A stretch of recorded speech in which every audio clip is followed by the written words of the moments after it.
The gymnasium sparkled under carefully hung lights, transformed from its usual utilitarian gray into something magical. But Marcus Williams barely noticed the decorations as he pushed his cleaning cart through the side entrance of Riverside High School. His janitor's uniform was pressed, he'd made sure of that, and his hands trembled slightly as he checked his watch. 7:30. The father-daughter dance had started 30 minutes ago, and somewhere in this crowd of swirling dresses and proud fathers, his own daughter waited. Maya, his everything. His reason for taking double shifts, for learning to braid hair from YouTube videos at 2 in the morning, for becoming both mother and father after cancer had stolen his wife 3 years ago. Tonight was supposed to be their night, but life had other plans. The school's heating system had chosen this very evening to malfunction, and as the only maintenance worker available, Marcus had no choice but to fix it. He'd promised Maya he'd make it, even if he had to come in his work clothes. As he navigated through the crowd, his eyes scanned for his daughter's purple dress, the one they'd found at the thrift store and spent weeks altering together. Then he saw her, standing against the far wall, trying to look invisible. At 13, Maya had perfected the art of disappearing, of making herself small. But Marcus saw her, always saw her, even when she wished he wouldn't. "Baby girl," he called out, weaving between dancing couples. Maya's face lit up, then immediately fell as she noticed his uniform, the grease stain on his sleeve. He saw the calculation in her eyes, the same calculation he'd seen 100 times, weighing her love for him against her desperate need to fit in. Before they could reach each other, Marcus noticed another girl sitting alone in a wheelchair near the refreshment table. She wore an emerald green gown that probably cost more than his monthly rent, and her dark hair was swept into an elegant updo. But it was her eyes that stopped him, brown and intelligent, watching the dancers with such longing that it pierced something deep in his chest. Robert Chen, the CEO of Chen Technologies and the school's most prominent donor, stood awkwardly beside his daughter, clearly unsure what to do. His expensive suit looked as uncomfortable as his expression. Marcus recognized him from the photos in the main hallway, the man whose name graced the new computer lab and whose company employed half the parents in the room. Marcus knew what it felt like to watch your child hurt. He'd seen it in Maya's eyes when she came home from school, when other kids whispered about her second-hand clothes or her father who cleaned toilets. He'd felt that helpless rage at being unable to fix everything for her. The girl in the wheelchair, he'd heard her name was Sophie, watched her father attempt conversation with other parents, saw him keep glancing at her with that same helpless expression Marcus knew too well. And suddenly, Marcus understood something profound. Money couldn't buy away every hurt.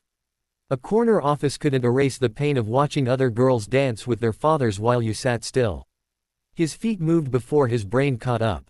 "Excuse me," Marcus said, approaching the CEO and his daughter. Several heads turned. A janitor in a work uniform didn't typically interrupt Robert Chen. "I was wondering if your daughter might honor me with a dance." The gymnasium seemed to quiet around them. Robert Chen's expression shifted from surprise to suspicion. "And you are?" "Marcus Williams, sir. I'm the janitor here, and the father of that beautiful girl over there in purple." He gestured toward Maya, who stood frozen, watching.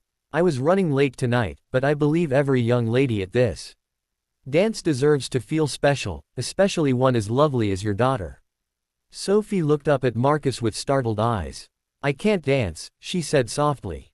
"I haven't been able to walk since the accident." Marcus smiled, and it was genuine, reaching all the way to his eyes. "Then we'll figure out something else. My wife," his voice caught slightly, "she used to say dancing was about the heart, not the feet. If you're willing, I'd be honored to prove her right." Sophie glanced at her father, who stood speechless, something working in his throat. Then she nodded. Marcus carefully positioned himself, then gently lifted Sophie from her wheelchair. She was light, so light, and he could feel her uncertainty in the tension of her shoulders. "Just put your arms around my neck," he said quietly. "I've got you." And then they were moving, Marcus swaying slowly to the music, Sophie's feet dangling as he rocked them gently back and forth. He began to hum along with the song, something low and comforting. "My daughter," Sophie whispered, "she died 2 years ago in the same car accident that paralyzed me. Car crash. My father thinks I don't know, he blames himself. He was driving." Marcus's chest tightened. "I lost my wife to cancer. I see it in my daughter's eyes sometimes, the belief that grief makes us less than whole. But you know what? It makes us more. It teaches us that every moment matters, that every dance counts. Around them, the gymnasium had gone quiet. Other fathers had stopped dancing, watching. Marcus noticed Robert Chen standing exactly where they'd left him, tears streaming down his face unchecked. Why did you do this? Sophie asked. Ask me to dance. Because I saw your father's face, Marcus said honestly. And I saw mine. We both carry the weight of wanting to fix everything for our daughters, knowing we can't. But sometimes, the smallest gestures matter most. Sometimes, just showing up, even in a janitor's uniform with grease on your sleeve, is everything. When the song ended, Marcus carefully returned Sophie to her wheelchair. But before he could step away, she grabbed his hand. Thank you, she whispered. I haven't felt that free since before the accident. Robert Chen approached, no longer the intimidating CEO but simply a father. Mr. Williams, he said, his voice rough with emotion. I don't know how to thank you. No thanks needed, sir. You don't understand. Robert wiped his eyes, uncaring who saw. Since the accident, I've spent millions on the best doctors, the best equipment, the best of everything. I thought if I just threw enough money at the problem, I could fix it. But I forgot the simplest thing, that my daughter doesn't need my money. She needs me. And watching you, seeing how you just acted without hesitation, without calculation. He broke down completely. You reminded me what fatherhood actually means. Maya appeared at Marcus's side, slipping her hand into his. She looked up at him, and for once, there was no embarrassment in her eyes, only pride. Dad, she said, can we dance now? Marcus swept his daughter into his arms, and they moved onto the floor together. Around them, something had shifted. Other fathers who'd been checking their phones now held their daughters closer. The gymnasium felt warmer, more intimate, more real. As they danced, Robert Chen approached his daughter, knelt beside her wheelchair, and for the first time in 2 years, really looked at her. Not at her paralysis, not at his guilt, but at Sophie, his beautiful, brave daughter who'd survived when his wife hadn't. I'm so sorry, he whispered. I've been so focused on fixing you that I forgot you weren't broken. Sophie threw her arms around his neck, and they held each other, both crying. Later, as the dance wound down, Robert Chen pulled Marcus aside. My company is looking for a facility manager. It pays 3 times what you're making now, full benefits, and Sophie has requested that you be the one to teach me how to actually be present for her. Marcus started to protest, but Robert held up a hand. I'm not offering charity. I'm offering a job to a man who showed me something priceless tonight.